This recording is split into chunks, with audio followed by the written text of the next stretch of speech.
Здравствуйте, друзья! Не знаю, кто как, а я очень люблю носить кепки. Вот на улице похолодало, пора уже одевать головной убор. Но, как по мне, удобных и красивых кепок в женском варианте почему-то я не вижу.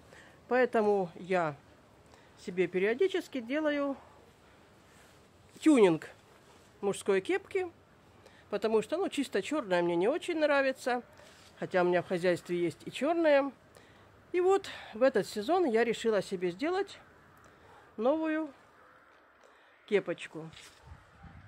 Ну, а как я это буду делать, я вам покажу. Несколько лет назад я делала вот такую вот кепку. Может, кто-то возьмет на вооружение. Я купила ткань с пайетками и просто обшила кепку. Смотрится великолепно. Несколько лет я ее носила и получала огромное удовольствие. Ну, а сейчас она уже потеряла вид, и буду делать новую. Но возьмите на вооружение, если увидите вот такую вот ткань с мелкими пайетками, очень хорошо пришивается, великолепно. Ну и смотрится очень красиво.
Ну, вот такая у меня получилась кепка.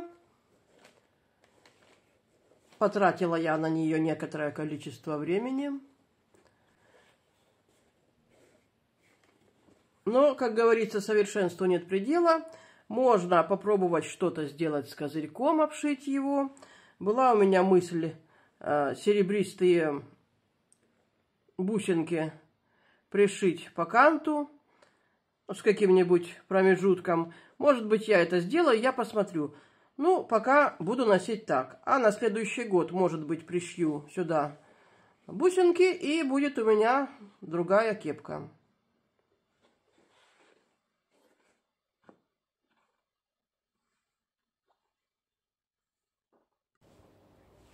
Ну, вот такая у меня получилась кепка.